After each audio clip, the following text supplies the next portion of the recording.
Tudo bem com vocês? Oi? Boa tarde. Boa tarde. Oi, tia. Oi. Vocês estão bem? Todos? Sim. Sim? Espera que eu vou abrir meu livro aqui para compartilhar com vocês, tá? Ele saiu da página que eu havia colocado. Só um minutinho. Vocês fizeram... É página 38, porque não teve tarefa. Na verdade, 38 não. 38 é uma entre ação, página 39. Vamos falar do terremoto e vulcanismo, tá? Enquanto isso, eu vou só passar para vocês a porcentagem da sondagem, tá bom? E fazer a chamada rapidinho. Então, vamos lá.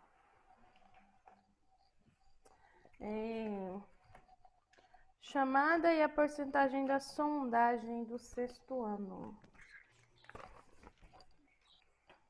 Sexto ano. Vamos ver quem é que tá online. Faltando muita gente hoje, hein?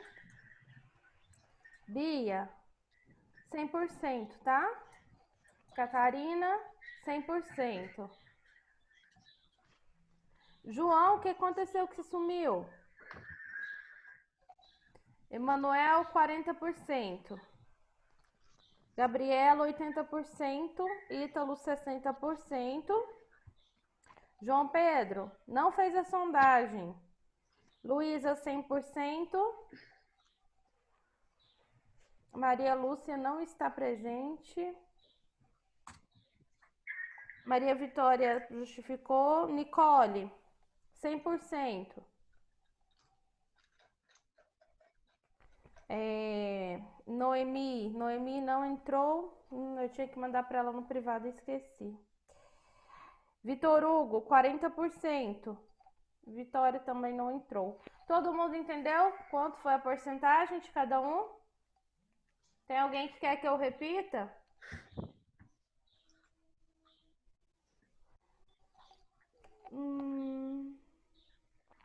É o Ítalo que quer que eu repita? Tá, Ítalo.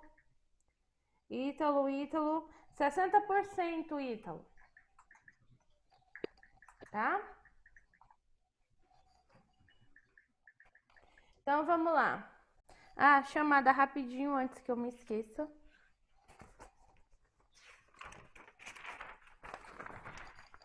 Beatriz está presente. Eu tô fazendo aqui uma sombra no meu fundo. Beatriz está presente, Catarina presente, Emanuel presente, Gabriela está presente, Ítalo presente, João Pedro presente, Luísa presente, Maria Lúcia, conectou a Maria Lúcia? A Vitória eu sei que estou vendo agora. Maria Lúcia não. João Pedro, ativa a câmera. Maria Vitória, mãe, justificou. Nicole presente, Noemi presente, Vitor Hugo presente, Vitória Caroline. Ô, Vitor, te falei sua porcentagem? Sim, tia. Falei. Noemi, você me pediu para passar no privado, mas eu posso te falar agora. Não foi ruim, não. Posso te falar? Tá, pode. 80%. E a Vitória, 60%. Viu, Vitória? Ixi, tá travado. Espero que ela tenha ouvido. Vamos lá para o compartilhamento de tela.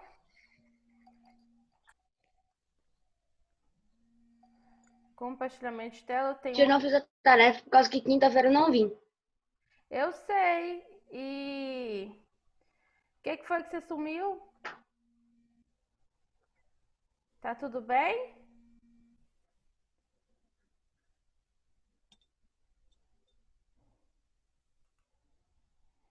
Vamos lá, gente. Vamos para nossa aula, então? O Zoom tá muito grande. Deixa eu diminuir. Deixa eu também mexer aqui. Preciso disso. Tá, página... Não tinha tarefa, João Pedro. Vamos falar de terremoto e vulcanismo, tá? Então, a gente já entendeu sobre as placas, a gente já entendeu como que funciona, né? A parte mais interna da Terra. Tá travando um pouquinho. Vocês estão me ouvindo bem? Sim. Então, tá bom. Sim. Então, agora vamos falar do terremoto e vulcanismo, né? O que é o terremoto? Nada mais é que o deslocamento das placas tectônicas, tá? Sobre o manto da Terra. Isso acontece através das correntes de convecção, tá bom? E nas direções convergentes, divergente ou transformante, tanto faz. Então, vai ser sempre horizontalmente ou em sentidos opostos, depende. Esse deslocamento aí é o que origina as vibrações ou os tremores na crosta terrestre. No Brasil, eles não são perceptíveis, porque o ser humano só consegue perceber essas vibrações quando atinge um nível de pico. Eu não sei falar para vocês com exatidão qual é a escala, mas tem uma escala, tá? Que é a escala de Richter, que é o que calcula isso, tá bom? Tá? Continuando, então, os deslocamentos vão permitir aí a liberação do magma, tá? E aí vai atingir, né, a crosta terrestre, é isso que gera as atividades vulcânicas. O livro de vocês vai trazer um pouquinho de como que funciona a escala de Richter, mas assim, nível de tremores, ela é um pouco simplificada, tá bom? Mas a gente vai ver na página 40 como que funciona. Então, em 1935, um sismólogo, que era o Charles Francis Richter, ele criou essa escala para medir o magma, a magnitude de um terremoto, né? E essa escala, como ela é conhecida hoje, a escala de Richter, ela se inicia no grau zero, ela não tem limite máximo, teoricamente, e também, só que nunca foi registrado um terremoto igual ou superior a 10 graus, tá? Todos os terremotos e tremores que tiveram, mesmo aqueles que fizeram estragos, é inferior a 10 graus.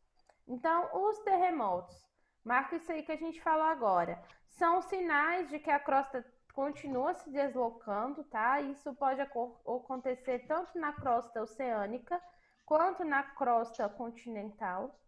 O ponto de origem do terremoto é no interior da Terra, é o chamado hipocentro ou foco, tá bom? A superfície do local na maior intensidade é chamada de epicentro. Então, é assim que se chama, tá? Deixa eu ver aqui, tem alguém mandando mensagem. Vamos aqui no bate-papo.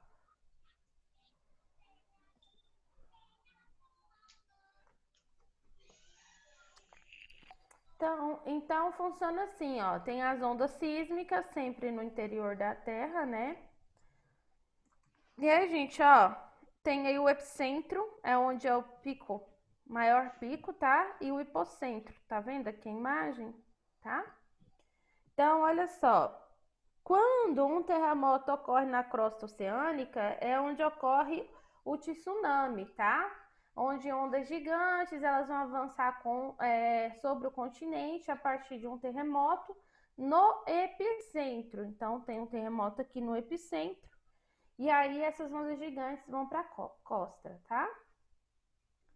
E aí, quando o terremoto ocorre na crosta continental, quais são as consequências, né? Eles vão variar de acordo com a intensidade do abalo sísmico, tá?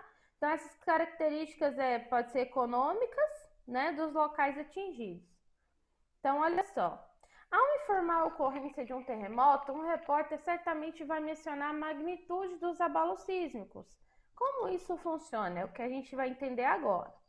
Essa magnitude ou essa intensidade dos terremotos, ela é medida por meio dos dados medidos, que é chamado de sismógrafo, tá bom? A intensidade, então, ela é medida pela escala de Richter, tá? E os terremotos mais violentos que já foram registrados são aqueles que atingiram 9,2 graus na escala. que aconteceu no ano de 1964, e 9,5 graus no ano de 1960 no Chile. Terremotos dessa magnitude, nesse nível de escala aí, vão causar destruição total, meninos, dos lugares habitados, tá bom? Mas a gente não deve esquecer que diariamente são registrados inúmeros tremores em todo o mundo, e a maior parte deles corresponde a esses abalos sísmicos de pouca intensidade. O sismógrafo é um instrumento, então, utilizado para detectar esse nível de intensidade e esses abalos que acontecem na Terra, tá? Aí aqui tem uma imagenzinha aqui. Maria Lúcia, não falei a nota da sua sondagem porque você tinha entrado depois. Antes de eu terminar a aula, dar tchau para vocês, me pede para falar de novo, tá? Que eu falo a sua, tá bom? Tá, tia. Aqui tem então uma figurinha mostrando como é que acontece os tsunamis, tá vendo? Ó, aqui o epicentro é onde esse abalo vai acontecer e vai fazer com que as ondas gigantescas elas atinjam a crosta terrestre, tá? E aí, gente, a escala de Richter na página 40, né? Usada para medir, né, o nível de intensidade desses tremores, desses abalos. E aí é onde se conhece os efeitos dos terremotos. Então, ó, de 1 a 3,5, a gente tem geralmente onde não é sentido, mas pode ser registrado. São os abalos que acontecem que a gente não percebe. De 3,5 até 5,4, muitas vezes, né, não é sentido também, mas pode causar pequenos danos. Já de 5,5 a 6, por exemplo, ocasiona pequenos danos nas construções. Já entre 6,1 a 6,9, já tem danos graves, né, em regiões com muitas pessoas. E aqui, gente, maior que 8 já é muito forte e causa destruição total do lugar atingido, tá? Então tá aí uma representaçãozinha, né, de como essa escala funciona. Ainda, né, que cada terremoto ele tem uma magnitude única, os efeitos de cada abalo sísmico, a gente vai variar de acordo com a distância, de acordo com as condições do terreno, das edificações e todos os outros fatores externos que tem nesse determinado lugar. Por exemplo, ó, o livro vai trazer um que aconteceu em janeiro de 2010. Foi um terremoto com a magnitude de 7 graus, né, na escala de Richter. E aí, ocorreu, né, no Haiti, onde deixou milhares de feridos, desabrigados e muitas pessoas mortas. Vocês lembram desse? Aqui a imagenzinha, ó. Tá? Consequências de terremotos, tá bom? Aí um outro que aconteceu foi no 27 de fevereiro, no mesmo ano, em 2010 também, né? Só que dessa vez na China, tá? Na China não, no Chile, desculpa. Já foi de uma magnitude de 8,8 graus, né? Onde foi considerado o sétimo terremoto mais intenso e destruidor do planeta. Causou muitas percas, assim mesmo, das áreas povoadas, assim como o grande número de construções destruídas e até o número de mortes também. Então, a destruição mais tensa foi no Haiti devido às condições precárias, né, da população no local. Então, aqui a gente tem a imagem desses dois lugares, ó. Aqui, ó, vai mostrar, né, os terremotos ocorridos em 2010 no Porto Príncipe, no Haiti, tá bom? Aqui à esquerda. E aqui à direita, no Chile. Tá vendo que na esquerda a destruição foi total, praticamente? No Chile já não foi tanto assim. Foi o que eu falei para vocês. O nível da destruição vai variar de acordo com a condição, as construções que tem no determinado lugar. Então, como que é construído, que material que é utilizado para a construção, tá? O do Chile, ele foi de maior intensidade, mas como as construções eram mais resistentes, elas permaneceram mais em pé em relação ao Haiti, tá bom? Vocês têm alguma pergunta? Outra coisa que é importante vocês saberem é que é impossível você prever terremoto, tá? Não tem ainda equipamentos que possam antever essa ocorrência desses abalos sísmicos, tá bom? Mas aí alguns eventos, né, eles podem preceder essa ocorrência e mostrar que vai haver um terremoto mais grave, né? E aonde que vai notar isso? Variação do nível das águas subterrâneas e marítimas, alteração no campo magnético da Terra. Então, esses são alguns dos fatores, entre outros que se tem, que pode prever algum tipo de terremoto de maior intensidade. Mas, assim, é só uma precisão, não é algo que é claro, porque não tem nada que consegue prever isso de forma clara, tá? Compreendido? Sim. Sim? Então, o vulcanismo, né, já é uma atividade que vai se originar pelo processo aqui, ó, tectônico, também das placas tectônicas, tá? Já está relacionado à formação da crosta terrestre. Isso aí, ó, o vulcão é o resultado dos movimentos do magma dentro do manto. E aí vai atingir a crosta terrestre, isso vai gerar erupções, intrusões magmáticas, tá bom? Então, ó, na medida que o magma ascendente no manto, né, ele vai sofrendo uma pressão, então é originada a litosfera. Ele é originada na litosfera.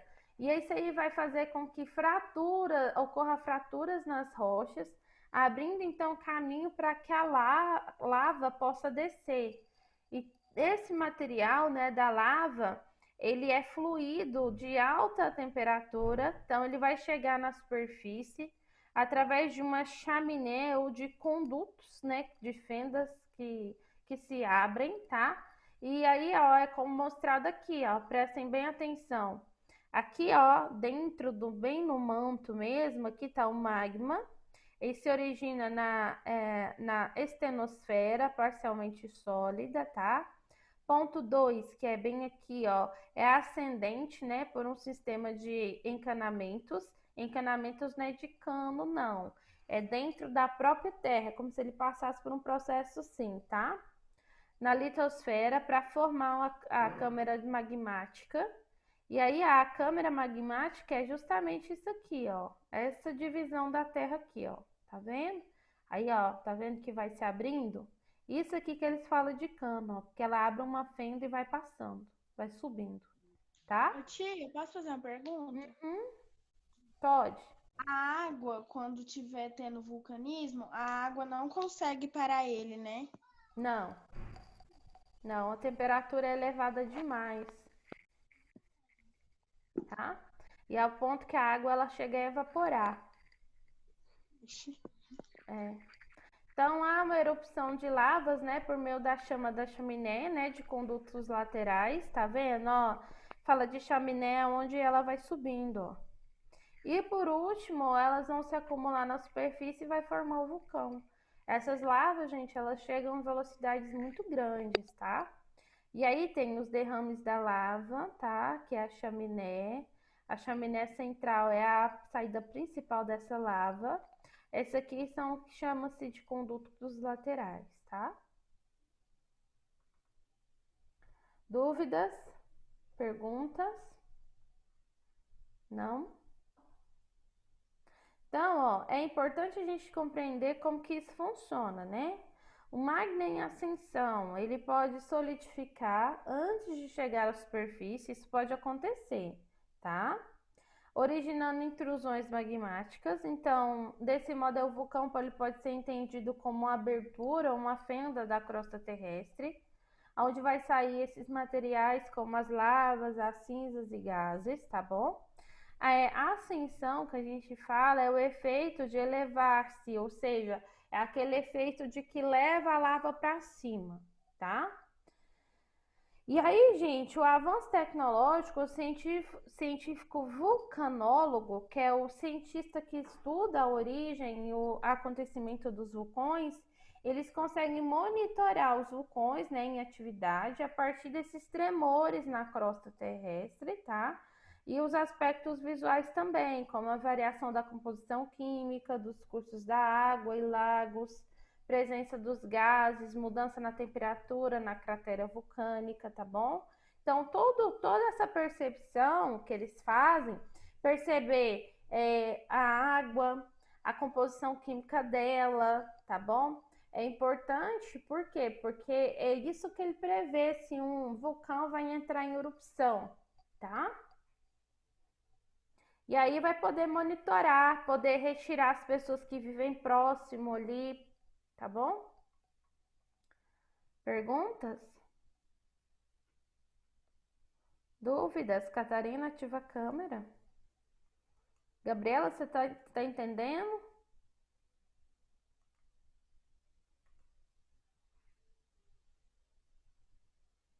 Ah, tá. Então, meninos, ó, nas áreas de contato, né, com as placas tectônicas é que se vai localizar os vulcões ativos. Então, são sujeitas a essas atividades sísmicas também de terremotos.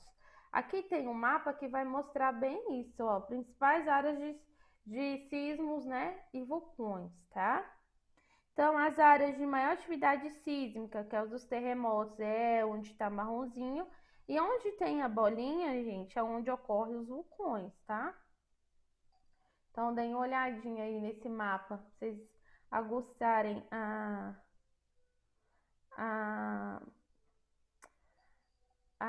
curiosidade de vocês, aonde estão os maiores vulcões aí, tá bom? Gente, vocês estão conversando aqui. Catarina, não entendi por que você está dando tchau para todo mundo. Você vai sair da aula? Não. Ah. Então tá.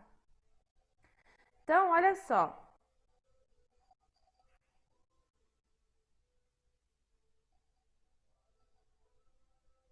Continuando, né? Próxima atividade. Ah, entendi. Próxima atividade aqui tá na página. Deixa eu só voltar aqui para me ver que página que é.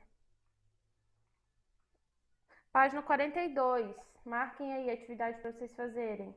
42 e 43, tá? Por favor. Página 42 e 43. E vamos falar um pouquinho da formação e transformação do relevo, tá? Deixa eu só marcar no meu aqui também, para mim não me esquecer da atividade de vocês. Espera aí.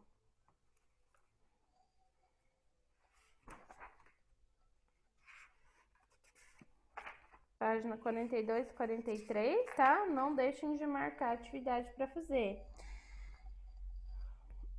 Então, tá aqui marcadinho, tanto para mim como para vocês, que eu tinha esquecido de marcar o meu. E aí, formação e transformação do relevo. Esse processo aí, ele é modelado, né? Está relacionado às ações dos agentes internos ou endógenos e dos agentes externos ou exógenos. Quando eu falo internos, também pode chamar endógenos. Externos ou exógenos, tá? Então, endógenos dentro, exógeno fora, tá bom? Isso aí é a mesma coisa. Mesma coisa de significado. Então, tectonismo e vulcanismo, o que é? Nada mais é que as principais agentes internos que acontecem no interior, né, da crosta, tá bom? Então, enquanto o intemperismo e erosão elas estão relacionadas com esses agentes externos, né, também são responsáveis pela modificação do relevo, tá? E aí, gente, agentes externos. Tectonismo corresponde à manifestação das forças internas da Terra, marca isso aí, relacionados ao movimento das placas tectônicas. Pode levar à formação das montanhas, falhamentos na superfície, também nas áreas de contato entre as placas e ainda pode haver ocorrência de terremotos que vai contribuir para a formação e transformação do relevo. Marque isso aí. Já os desdobramentos, que são as curvas em que surge nas formações rochosas da crosta terrestre, elas são originadas da força aplicada, tá? Nessas bordas convergentes das placas tectônicas. Então, aqui está um exemplozinho, ó, tá? E aí, esse efeito, aí, olha só, isso acontece por quê? Porque quando acontece o contato entre a crosta e o manto, as rochas e os minerais, eles vão apresentar uma maleabilidade, eles ficam meio que maleáveis, tá?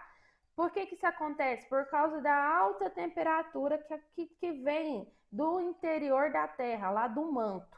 Então, faz com que eles ficam maleáveis, aí formam essas montanhas, tá bom? Eles fazem esses desdobramentos.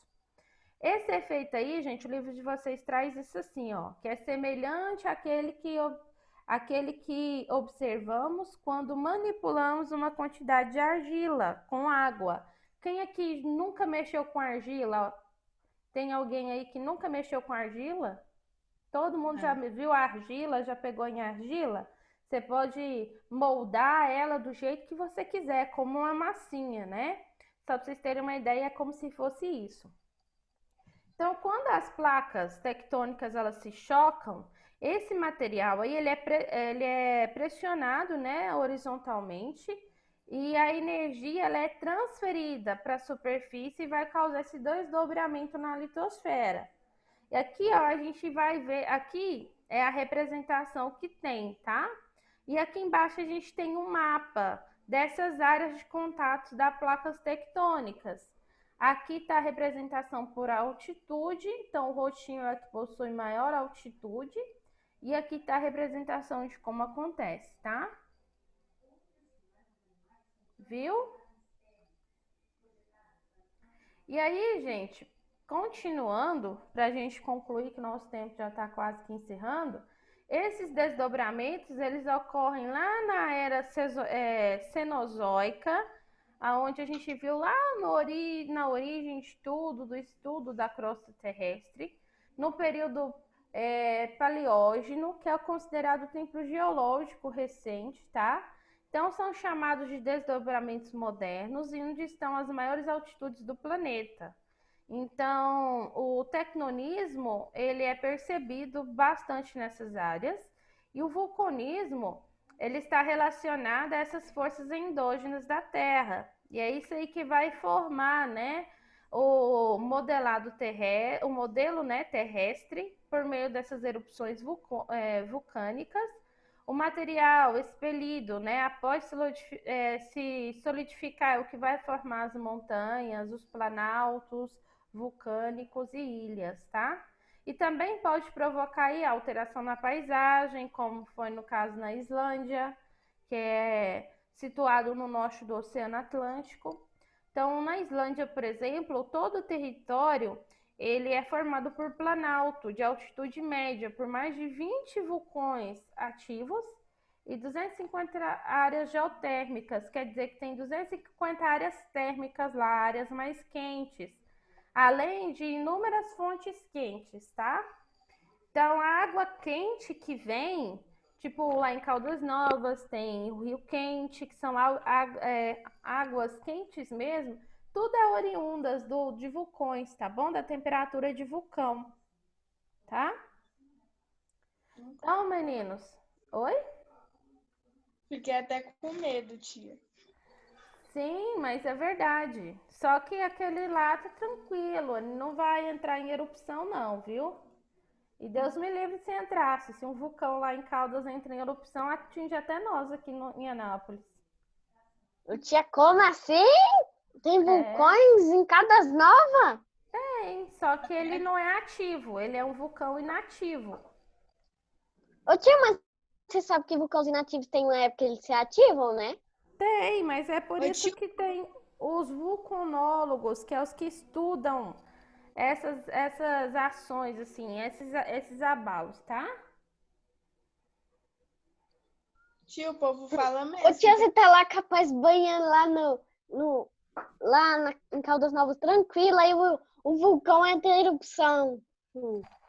Saindo lava pra tudo com telado. Na verdade, a pessoa vai morrer, né? Não dá tempo nem de sair correndo. Ô, tia, mas se o vulcão tiver submerso, se ele só ativar antes dele cuspir lava, a água vai secar lá e ela Não, vai dá virar pra, pedra. dá pra verificar antes dele entrar em erupção. Dá pra perceber, tá? Então, só pra gente terminar, que o nosso tempo já acabou, né? Esse é o caso da Islândia, como eu estava falando, né? Onde tem essas erupções. Então, é um país novinho, né, em termos geológicos, mas é formado por erupções vulcânicas submarinas, no limite divergente entre as placas norte-americana e euroasiática, no período de 17 a 20 milhões de anos atrás. Então, essas duas placas, elas criaram uma falha no centro da Islândia, que corta o país. Que isso? Desativa aí o microfone, quem tá fazendo esse barulho todo. Então, essas duas placas, elas criaram uma falha no centro da Islândia, tá? Que é o que corta o país do norte e sul. Então, por conta disso, no país há lagos naturalmente aquecidos pelo magma, tá vendo? Que está abaixo da crosta oceânica. Então, esse calor também ele é captado pelas usinas geotérmicas. É o que eu estava falando para vocês, tá? Então, dúvidas, perguntas, nós vamos só até aqui. Aqui tem umas imagens, ó, do Monte Fuji, ponto mais alto do território japonês, tá? Um dos principais pontos turísticos do país. Olha que lugar lindo. E aqui a gente tem a imagem da Lagoa Azul na Islândia, tá? Então, justamente isso é por causa dessa relação lá. E aí a gente continua na próxima aula com a correção e os agentes externos. Vocês têm alguma pergunta, dúvida? Oi. Me dá. Ele não pode fugir, não, porque ele não tá fugindo. Hã? Não entendi.